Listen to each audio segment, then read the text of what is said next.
Video ನೀವು ಇಡೀ ತಾಲೂಕು ನೋಡಿದ್ರಿ. ಪಾಪ ಒಬ್ಬ ಕಾರ್ಯಕರ್ತ ಹೇಳ್ತಾನ, ಇಲ್ಲಪ್ಪ ರೆಸ್ಟ್ ಮಾಡ್ಬೇಕಂದ್ರೆ 1 ತಾಸು ಅಂತ ಹೇಳ್ತಾರ. ನಿಮ್ಮಂತ 4 ತಾಸು ಮಲಗ್ತಾರ. ಒಬ್ಬ MLA ಆದ್ರ 1 ತಾಸು ರೆಸ್ಟ್ ಮಾಡ್ಬೇಕಪ್ಪ, ಜನರ ಕೆಲ್ಸಕ್ಕೆ ಹೋಗ್ಬೇಕು.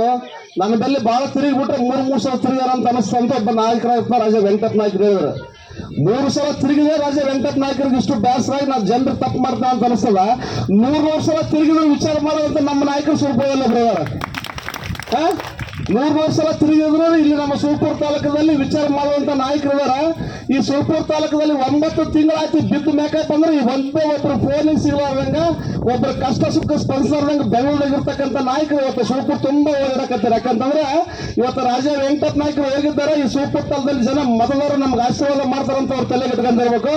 ಆದ್ರೆ ನಿನ್ನೊಂದು ಮಾತನ್ನು ಹೇಳಿದ್ರು, ಸಿದ್ದರಾಮಣ್ಣ ನನ್ನ ಮೇಲೆ ಕಂಡಾಪಟ್ಟು ಜೀವ ಆಗಿಬಿಟ್ಟಾನ ಅಂತ ಹೇಳಿದ್ರು. ಇಲ್ಲಿ ಸಿದ್ದರಾಮಣ್ಣ ನನ್ನ ಮೇಲೆ ಕಂಡಾಪಟ್ಟು ಜೀವ ಆಗಿ ಬಸಪ್ಪಣ್ಣ ಬಿಟ್ಬಿಟ್ರೆ ಸಿದ್ದರಾಮಣ್ಣನ ಬೆನ್ನತ್ತಂಗೆ ಕಾಣ್ತದ.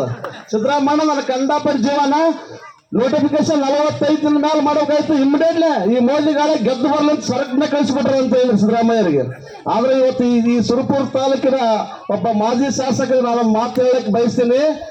ಮಾಜಿ ಶಾಸಕರಿಗೆ ಏನ್ ಹೇಳ್ಬೇಕಂತಂದ್ರೆ, ಇವತ್ತು ಸಿದ್ದರಾಮಯ್ಯ ಸಾಹೇಬರು ಈ ಎಲೆಕ್ಷನ್ ಅನ್ನ ಯಾಕೆ ಸ್ಪಷ್ಟವಾಗಿ ಕಳಿಸ್ಕೊಟ್ರಪ್ಪ ಅಂತಂದ್ರೆ ತಮಗೊಂದು ಮಾತು ಹೇಳ್ತೀನಿ. ಈ ಸುರಪುರ ತಾಲೂಕಿನಲ್ಲಿ ರಾಜ ವೆಂಕಟಪ್ಪ ನಾಯ್ಕ ಸಾಹೇಬ್ರನ್ನ 25,000 ಮತಗಳಿಂದ ಜನಸ್ ಕಳಿಸ್ಕೊಟ್ಟಾರ. ವೆಂಕಟಪ್ಪ ನಾಯ್ಕರ ಆಕಸ್ಮಿಕ ಮರಣ ಹೊಂದಿಸಲ ಸಿದ್ದರಾಮಯ್ಯ ಸಾಹೇಬರು ಈ ಸುರಪುರ ತಾಲೂಕು ಕುಂಠಿತ ಆಗ್ತದ.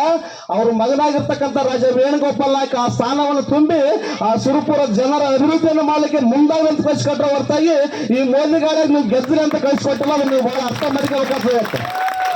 ಯಾಕಂತಂದ್ರೆ ನೀವು ಹಿಂದೆ ವೆಂಕಟಪ್ಪ ನಾಯ್ಕ ಇದ್ದಂತ ಸಂದರ್ಭದಲ್ಲಿ ಮೋದಿ ಸುರಪುರಕ್ಕೆ ಬಂದ್ರೇನೆ ಗಾಳಿ ಬೀಸಿಲ್ಲ.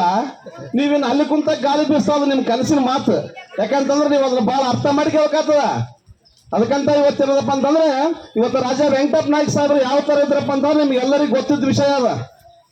ಯಾಕೆ ಅದ್ರ ಬಗ್ಗೆ ಯಾರು ಹೇಳ್ಬೇಕಾಗಿಲ್ಲ. ಇವತ್ತು